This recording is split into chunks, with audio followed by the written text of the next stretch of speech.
terkadang rencana jahat kepada orang-orang beriman gitu ya, merupakan hal yang Allah izinkan untuk menyelamatkan orang-orang yang beriman. Assalamualaikum warahmatullahi wabarakatuh. Para sahabat Quran sekalian, insya Allah di malam ini kita akan mengkaji satu ayat di dalam surat Yusuf. Dan kita sudah tahu tentang kisah Nabi Yusuf. Dan kita akan mengkaji satu ayat yang maknanya sangat dahsyat sekali. Saya baca dulu ayatnya. A'udzubillahi minasyaitonirrajim. Bismillahirrahmanirrahim. Fastajaba lahu rabbuhu fasarafa anhu kaidahun. Innahu huwas sami'ul alim. Maka Tuhannya memperkenankan doa Yusuf, dan dia menghindarkan Yusuf dari tipu daya mereka. Sesungguhnya dialah yang mendengar, yang maha mendengar lagi maha mengetahui. Di bagian ayat ini luar biasanya di mana? Susunannya. Susunannya apa?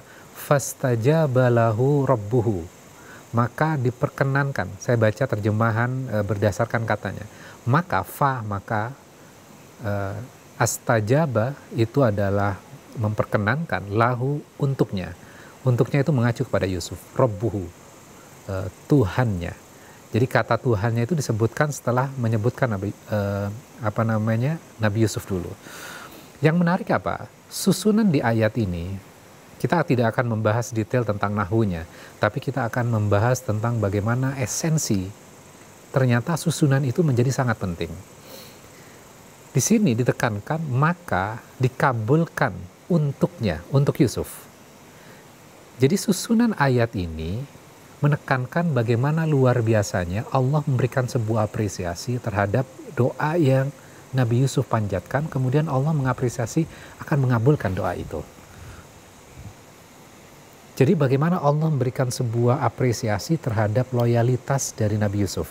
Nabi Yusuf ini kan kita tahu bahwa sejarahnya Nabi Yusuf itu dibuang oleh kakak-kakaknya di hutan, kemudian akhirnya dimasukkan ke dalam sumur, kemudian dikabarkan kepada ayahnya dimakan oleh serigala, kemudian Nabi Yusuf ditemukan oleh seseorang yang sedang mencari air di dalam sumur, kemudian akhirnya dibawa ke pasar, kemudian diperjualbelikan dan segala macamnya. Kemudian di bagian berikutnya Nabi Yusuf itu digoda. Digoda oleh siapa? Oleh seorang perempuan, istri dari pejabat pada saat itu. Memiliki power, memiliki kekuasaan dan menggoda Yusuf. Untuk apa? Melayani nafsu dari perempuan ini. Namun Nabi Yusuf tidak mau melakukan itu. Jadi bagaimana loyalitas Nabi Yusuf kepada Robnya itu luar biasa. Dia tidak mau mengkhianati Tuhannya. Walaupun dia bisa melampiaskan keinginannya, melampiaskan keinginan sebagai seorang laki-laki ketika di hadapannya perempuan. Dan perempuan itu menyerahkan dirinya. Aku siap untuk melakukan apapun untuk dirimu. Namun Nabi Yusuf tetap loyal kepada Tuhannya. Maka bagian awal ini ternyata sangat dahsyat sekali. Fastajaba lahu rabbuhu. Kalau kita membaca terjemahannya saja gitu loh, maka kita tidak dapat esensinya. Maka pentingnya kita belajar nahwu. Kalau kita lihat terjemahannya, maka terjemahannya bentuknya adalah maka Tuhannya mengabulkan permintaannya atau mengabulkan doanya. Nah, apalagi yang kita bisa pelajari dari ayat ini? Nabi Yusuf itu digoda oleh perempuan itu, kemudian Nabi Yusuf tidak menginginkan untuk melakukan perbuatan itu, kemudian akhirnya perempuan ini kan dipermalukan, kemudian akhirnya seantero negeri memperbincangkan tentang istri dari penguasa ini, istri dari pejabat ini. Kemudian akhirnya berita ini pastinya terdengar oleh istri ini.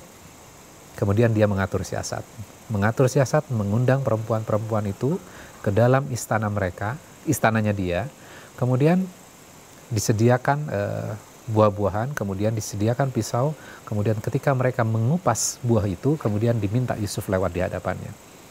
Akhirnya apa yang terjadi? Mereka tidak concern terhadap buahnya, mereka concern terhadap Yusuf. Kemudian perempuan itu mengatakan, aku memang menggoda Yusuf.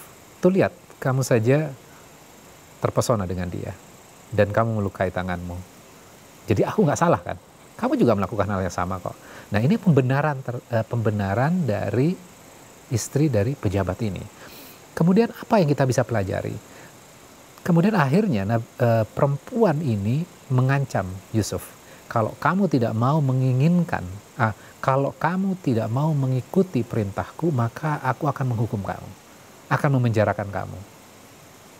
Jadi perempuan ini sakit hati. Kenapa? Karena nafsunya tidak dilayani oleh laki-laki ini. Nah itu yang membuat dia sakit hati. Sehingga kalau kamu merasa diri kamu terhormat dengan apa yang kamu pertahankan, maka aku akan jebloskan kamu ke dalam penjara. Kamu tidak akan memiliki kehormatan itu.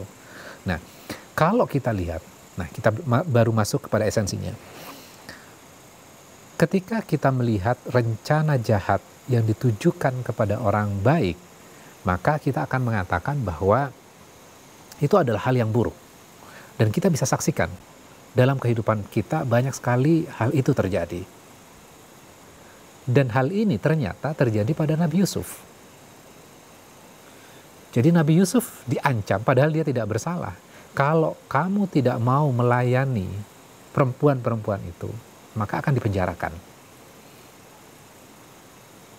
Dan ini kan Yusuf itu tidak bersalah, ya tidak bersalah. Kemudian kenapa perempuan ini masih mengancam dengan seperti ini? Dan ini kan kita akan mengatakan itu adalah hal yang buruk. Kemudian yang menarik adalah di ayat ini Allah langsung membalik gitu loh. Membalik bahwa dengan mengatakan memasukkan ke dalam penjara itu adalah untuk menyelamatkan Nabi Yusuf. Ini luar biasanya. Jadi perempuan itu kan berpikir kalau Nabi Yusuf dipenjarakan maka itu adalah kesuksesan buat dia. Saya berhasil memenjarakan Yusuf. Namun kata Allah apa? Allah mengabulkan permintaan Yusuf dan menyelamatkan Yusuf. Kita baca ayat itu ya tadi. Ayatnya berbunyi bahwa maka Tuhannya memperkenankan doa Yusuf dan dia menghindarkan Yusuf dari tipu daya mereka. Jadi Allah menyelamatkan dari perempuan-perempuan itu. Perempuan itu, ya perlu diingat, perempuan itu berpikir ketika Yusuf dipenjarakan maka dia memperoleh sebuah keberhasilan. Karena rencananya berhasil. Namun yang terjadi apa? Allah membalikkan itu semuanya. Bahwa sesungguhnya Allah menyelamatkan Yusuf atas rencana buruk mereka. Jadi hikmahnya buat kita apa? Kadang rencana jahat kepada orang-orang beriman gitu ya, merupakan hal yang Allah izinkan untuk menyelamatkan orang-orang yang beriman. Nah, ini pelajaran yang sangat berarti. Ketika ada orang yang jahat melakukan keburukan kepada orang-orang beriman gitu, kita berpandangan bahwa itu adalah buruk. Namun, ternyata kita bisa mempelajari dari ayat Yusuf ini, ternyata Allah mengizinkan hal itu terjadi untuk menyelamatkan orang-orang beriman. Dan ini terjadi pada kisah Nabi Yusuf. Kalau kita balik lagi kepada kisah Nabi Yusuf, dijebloskan ke dalam penjara itu, menurut versi perempuan itu adalah keberhasilannya dia. Namun Allah membalikkan itu. Allah menyelamatkan Yusuf dari rencana jahat perempuan-perempuan itu. Dan ketika dimasukkan ke dalam penjara, maka ending besarnya adalah Yusuf akan berhasil menjadi orang terpandang di negeri Mesir.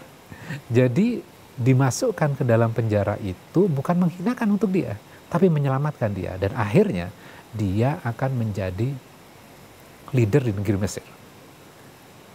Jadi kalau kita bisa belajar, orang-orang jahat itu berpikir bahwa kejahatan yang mereka lakukan itu adalah kayak sesuatu hal yang besar.